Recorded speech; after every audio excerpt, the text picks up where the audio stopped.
Happy holidays to everyone. I'm here to read out the poetic principle.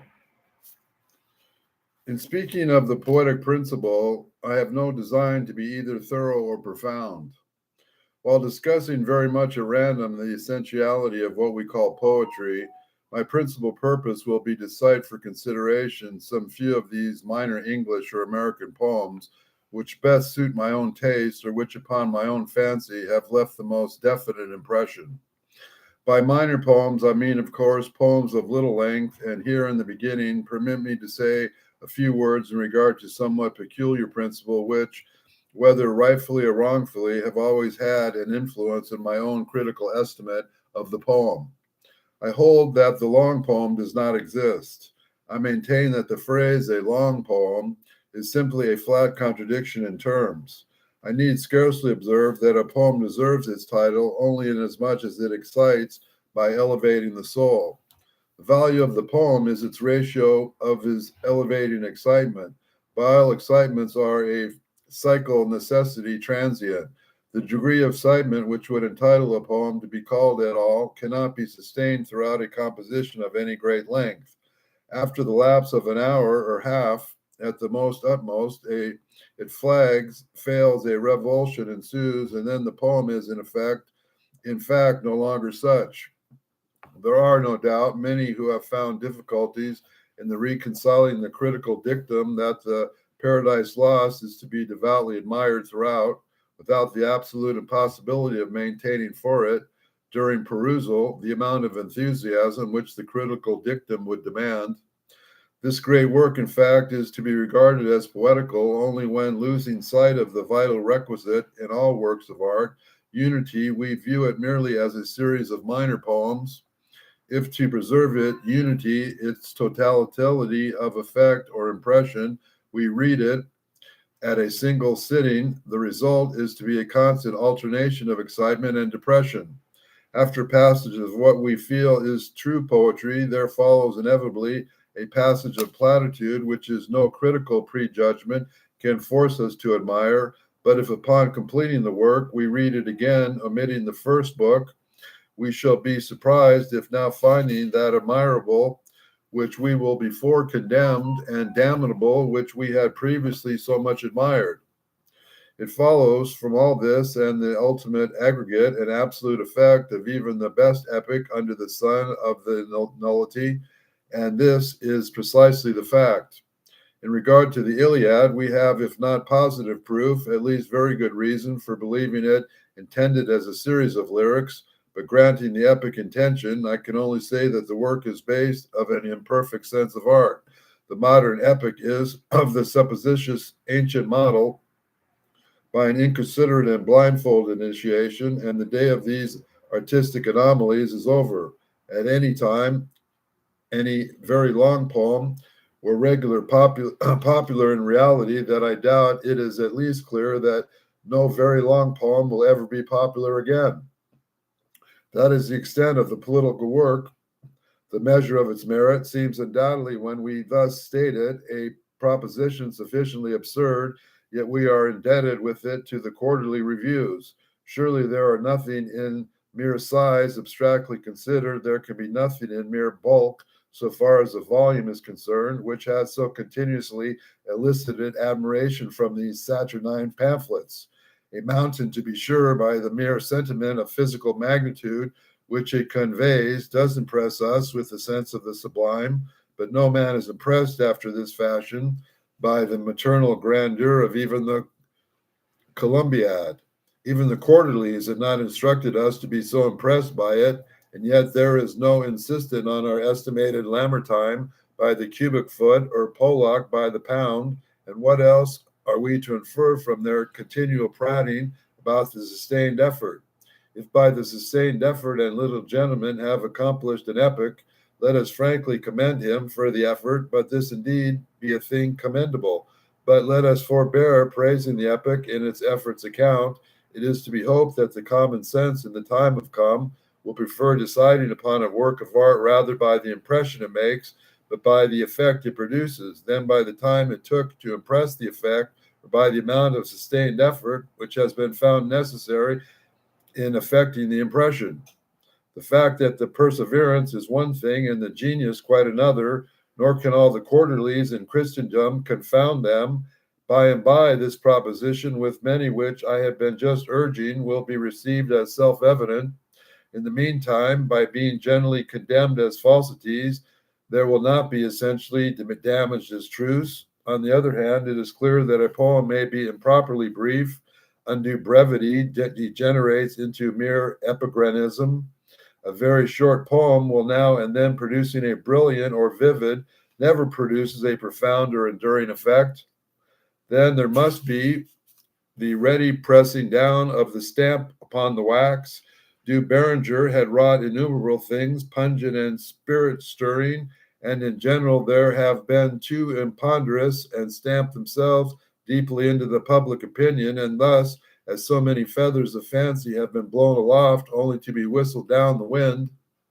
A remarkable instance of the effect of undue brevity in depressing a poem, in keeping it out of the popular view, in affording by the following exquisite little serenade. I arise from dreams of thee in the first sweet sleep of night. Then the winds are breathing low, and the stars are shining bright. I arise from dreams of thee, and a spirit in my feet has let me, who knows how, to thy chamber window sweet. The wandering airs they faint, on the dark the silent stream, the champak orders fail, like sweet thoughts in a dream. The nightingale's complaint, the dies upon her heart, and I must die on thine, O beloved as thou art. O lift me from the grass, I die, I faint, I fail. Let thy love in kisses rain on my lips and eyelids pale. My cheek is cold and white, alas, my heart beats loud and fast. O press it close to thine again, where it will break at last. Very few, perhaps, are familiar with these lines, yet no less a poet than Shelley is their author.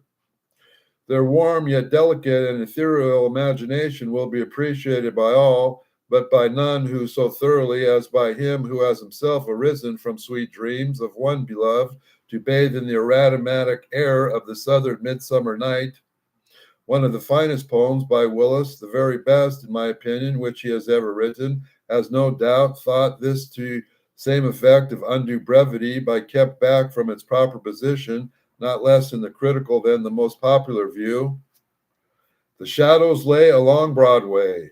'Twas near the twilight tide, and slowly there a lady fair was walking in her pride. Alone walked she, but viewlessly, walked spirits at her side. Peace charmed the street beneath her feet, and honor charmed the air. And all astir looked kind on her, and called her good as fair. For all God ever gave to her, she kept with cherished care. She kept the care her beauties rare, from lovers warm and true. And her heart was cold to all but gold, and the riches came not to woo, but honored well our charms to sell, its priest the selling do. Nor walked there one more fair, the slight girl lily pale, and she had unseen company to make the spirit quail. 'Twixt want and scorn she walked forlorn, and nothing could avail. No mercy now can clear her brow, for this world's praise, peace to pray. For as love's wild prayer dissolved in air, her woman's heart gave way. But in the sin forgiven by Christ in heaven, the man is cursed away. In this composition, we find it difficult to recognize that Willis has written so many mere verses of society. The lines are not only rich, ideal, but full of energy, and while they breathe an earnestness and evident sincerity of sentiment for which we look in vain throughout all the others' works in this author, while the epic mania, while the idea that to merit in poetry prolixity is indispensable has from some years past some gradually dying out of the public mind, but mere dint of its own absurdity, we find it succeeding to a hearsay too pallidly false to be long tolerated, which one would, in the brief period of his already endured, may be said to have accomplished more in the corruption of our political literature than in its other enemies combined. I allude to the hearsay of the didactic, It is assumed tactically and avoidedly, directly and indirectly, that the ultimate object of all poetry is truth. Every poem in its said should inculcate a moral, and by this moral it is political merit of the work to be adjudged. We Americans especially have patronized this happy idea, and we Bostonians have especially have developed it in full. We have taken it into our heads that to write a poem simply for the poem's sake and to acknowledge such as to have been our design would be to confess ourselves radically wanting in the true poetic dignity of force. And the simple fact is that permit ourselves to look into our own souls, and we should immediately there discover that under the sun there neither exists nor can exist any work more thoroughly dignified, more supremely noble than the very poem. This poem per se, this poem which is a poem and nothing more, this poem written solely for the poem's sake, as a deep a reverence for the true as ever inspired the bosom of man, I would nevertheless limit to some measure its modes of inculcation. I would limit to enforce them. I would not enfeeble them by dissipation. The demands of truth are severe. She has no sympathy with the myrtles, and of which is a indispensable in song as precisely as that which has nothing whatever to do, but it making her a flaunting paradox to wreath her in and flowers, gems and flowers, and enforcing a truth, we need severity rather than effervescence in language. We must be simple, precise, terse. We must be cool, calm, unimpassioned. In a word, we must be in the mood which, as nearly as possible, in the exact converse of the poetical. We must be blind, indeed, who does not perceive the radical and chasmal differences between the truthful and the poetical modes of inculcation. We must be theory mad beyond redemption, who, in spite of these differences, shall still persist in attempting to reconcile in obstinate oils and waters of poetry and truth, dividing the world of mind into three most immediately obvious distinctions. We have the pure intellect taste and the moral sense. I place taste in the middle because it is just this position which, in the mind, it occupies. It holds intimate relations with either extreme, but from the moral sense is separated so by faint a difference that Aristotle is not hesitated to place some of its operations among the virtues themselves. Nevertheless, we find the offices of the trio marked with a sufficient distinction. Just as the intellect concerns itself with the truth, so taste informs us that the beautiful, while the moral sense is regardful of duty, as this latter, while conscience teaches the obligation and reason, the expediency taste contends herself for displaying the charms, waging war upon the vice solely on the ground of her deformity, her deep her disposition, her anonymity of the fitting to her appropriate to the harmonious, in a word, to beauty. And a moral instinct deep within the spirit of man is thus plainly a sense of the beautiful. This is its which admires to the delight of the manifold forms and sounds and orders and sentiments amid which he exists. And just as the lily is repeated in the lake, or the eyes of the amaryllis in the mirror, so is the mere oral or written repetition of these forms and sounds and colors and odors and sentiments a duplicate source of delight. But this mere repetition is not poetry. He who shall simply sing with whoever glowing enthusiasm, or he who with ever vivid a truth of description of the sights and sounds and odors and colors and sentiments which greet him in common with all mankind. But I say he yet failed to prove with his divine title. This is still a something in the distance which he has been able to attain. We have still a thirst unquenchable to ally which he has not shown us the crystal springs. His thirst belongs to the immortality of man. It is once a consequence and an indication of his perennial existence. It is in this the desire of the moth for the star. It is mere appreciation of the beauty before us, but a wild effort to reach the beauty above. Inspired by the ecstatic prescience of the glories beyond the grave, we struggle by multiform combinations among the things and thoughts of time to attain a portion of the loveliness whose very elements perhaps appertain to eternity alone. And thus, when by poetry or when by music and the most entrancing of the poetic moods, we find ourselves melted into tears, not as the Abate Gravia supposes, through excesses of pleasure, but through a certain petulant, impatient sorrow at our inability to grasp now wholly here on earth at once and forever those divine and rapturous joys of which through the poem or through the music we attain but a brief and intermittent glimpses. The struggle to apprehend the supernatural loveliness, this struggle on the parts of souls fittingly construed, has given to the word all that which it has ever been enabled at once to understand and to feel as poetic. The poetic sentiment, of course, may develop itself at various modes in painting, in sculpture, in architecture, in the dance, in especially in music, in the very peculiar and the wide field of the composition of the landscape garden. The present theme, however, as regarded only in its manifestation in words, and here let me speak briefly on the topic of rhyme or rhythm, contenting myself with the certainty that music in its various modes of meter, rhyme, and rhythm, so as is so vast a moment in poetry as never to be wisely rejected, is so vividly important an adjunct that he is simply silly who declines its assistance.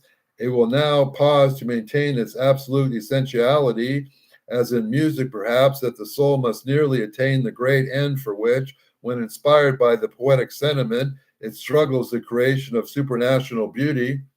It may be indeed that here this sublime and is now and then attained. In fact, we are often made to feel with a shivering delight that from an earthly harm are stricken notes that cannot have been unfamiliar to the angels, and thus there can be little doubt in the union of poetry with music in its popular sense that we shall find the widest field for the poetic development.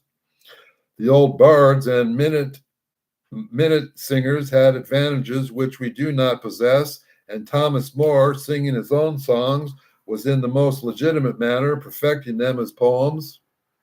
To recapitulate, then, I would define in brief the poetry as words of the rhythmical creation of beauty. Its sole arbitrator is taste. With the intellect or with the conscience, it is only collateral relations, unless incidentally there is no concern whatever either with duty or with truth. The few words, however, in explanation, that pleasanture, which is at once the most pure and most elevating, and at the most intense, is derived, I maintain, from that contemplation of the beauty. And the contemplation of beauty, we alone find it possible to attain that pleasure, elevation, or excitement of the soul, which we recognize as the poetic sentiment, and which we so easily distinguish from truth, which is the satisfaction of the reason, or from passion, which is the excitement of the heart.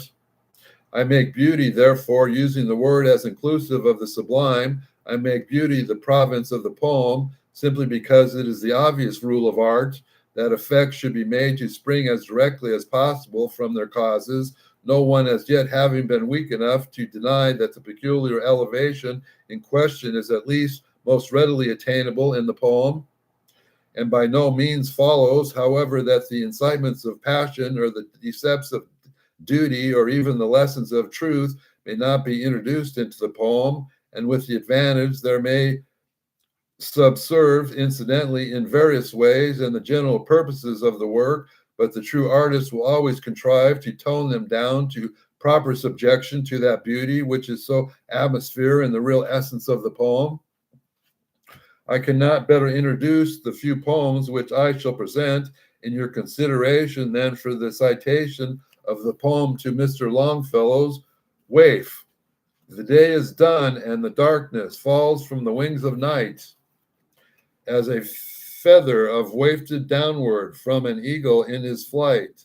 I see the lights of the village gleam through the rain and the mist, and a feeling of sadness come o'er me that my soul cannot resist, a feeling of sadness and longing that is not akin to pain and resembles sorrow only. And the mist resembles the rain. Come, read the same to me the same poem, some simple and heartfelt lay that shall soothe this restless feeling and banish the thoughts of day, not from the grand old masters, not from the bard sublime. Those distant footsteps echo through the corridors of time, for like strains of marital music, their mighty thoughts suggest life's endless toil and endeavor, and tonight I long for rest, read from some humbler poet whose songs gush from his heart, as showers from the clouds of summer, or tears from his eyelids start, who through long days of labor and nights devoured his ease, still heard his soul the maid of wonderful melodies. Such songs have power to quiet the restless pulse of care, and come like the benediction that follows after prayer. Then read from the treasured volume the poem thy chose, and lend to thy rhyme of the poet the beauty of thy voice. And the night shall be filled with music, and the crests that infest the day shall fold their tents like the Arabs, as these silently steal away. With no great range of imagination, these lines have been justly admired by their delicacy of impression. Some of these images are very effective. Nothing can be better than the bared sublime, those distant footsteps echo through the corridors of time.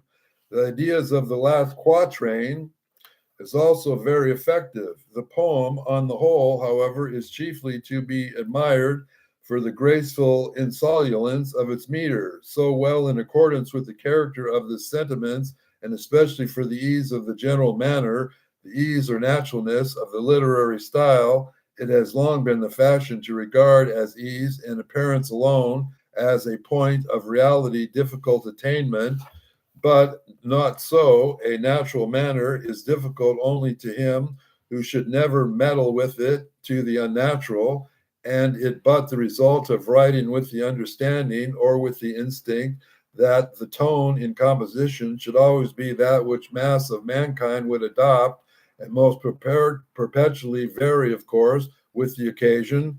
And the author who, after the fashion of the North American Review, should be upon all occasions merely quiet, but necessarily upon many occasions be simply silly or stupid, and has no more right to be considered easy or natural than a Cockney exquisite or than the sleeping beauty of the waxed works. Among the minor poems of Bryant, and none has so much impressed me as the one which he entitles June. I quote only a portion of it. There through the long, long summer hours, the golden light should lie, and thick young herbs and groups of flowers stand in their beauty by. The oracle should build and tell his love tale close beside my cell. The idle butterfly should rest him there, and there be heard the housewife bee, the hummingbird.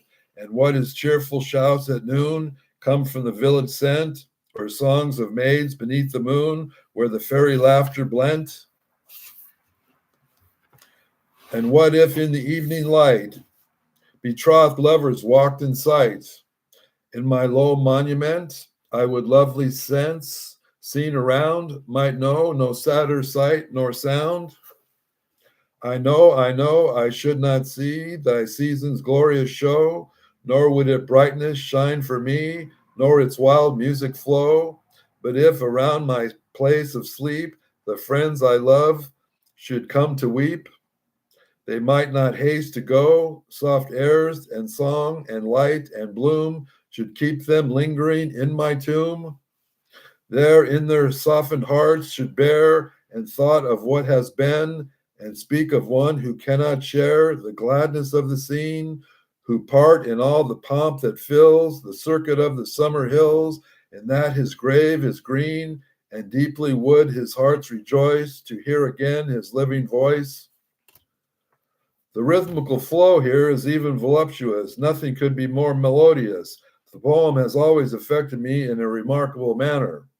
The intense melancholy which seems to well up perforce to the surface of all the poet's cheerful sayings about his grave, we find thrilling us to the soul, while there is the truest poetic elevation in the thrill, The impression left is one of a pleasurable sadness, and if in the remaining compositions which I shall introduce to you there be more or less of a similar tone, always apparent, that remind you that this certain taint of sadness is inseparably connected with all the higher manifestations of true beauty. It is nevertheless a feeling of sadness and longing that is not akin to pain and resembles sorrow only, as the mist resembles the rain. The taint of which I speak is clearly perceptible even in a poem so full of brilliancy and spirit as The Health of Edward C. Pinnocky. I fill this cup to one made up of loveliness alone, a woman of her gentle sex, the seemingly paragon, and to whom the better elements and kindly stars have given a form so fair that, like the air, to the less of hearth and heaven.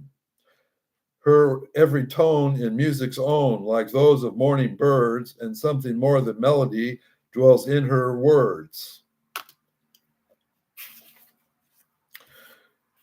The coinage of her heart are they, and from her lips each flows, and one may see the burden's bee forth issue from the rose. Affections are her thoughts to her, the measures of her hours. Her feelings have her fragrancy, the freshness of young flowers. The lovely passions changing oft, to her, to fill her she appears, the image of themselves by turns, the idol of past years.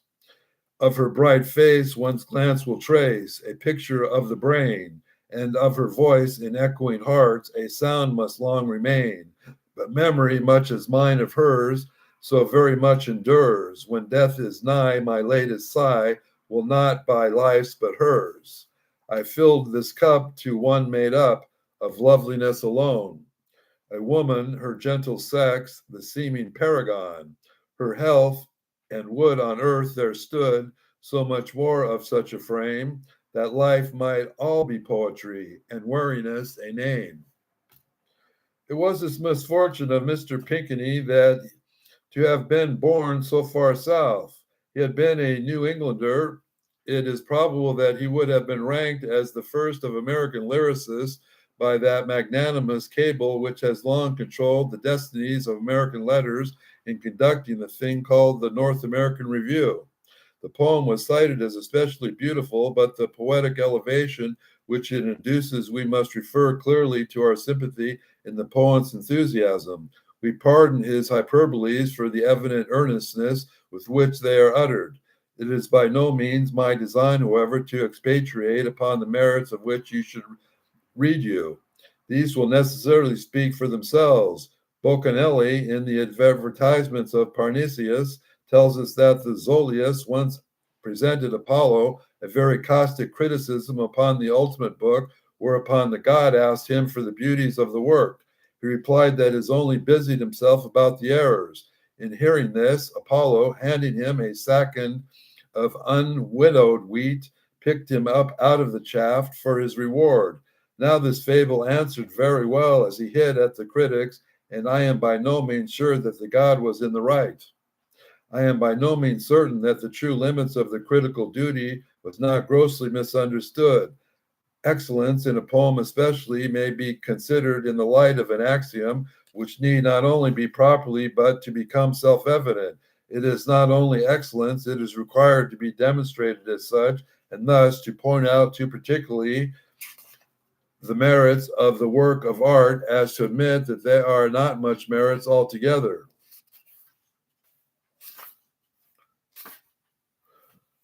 Among the melodies of Thomas Moore is one of those distinguished characters of a poem popular seems to have been singularly left out of view, and allude to the beginning lines, "Come rest to his bosom," and the intense energy of the expression is not surpassed by anything in Byron. There are two of the lines in which a sentiment is conveyed and embodies the all in all, the division passion of love, the sentiment which perhaps has found its echo in more and more in passionate human hearts than in any other single sentiment ever embodied in words. I think we're going to leave it here, and there's poetry here from Thomas Moore, which we will continue to read about the poetic principle. More poetry from a lot of people. I'm not sure at this point. But yes, there is a lot of poetry here. The songs of the Cavalier, Motherwell, I don't know. But we will continue on another day. It's a holiday, so I hope all the kids open all their presents and sing along of Christmas songs and have a Nagila and spin your dreidel. And God bless all the children.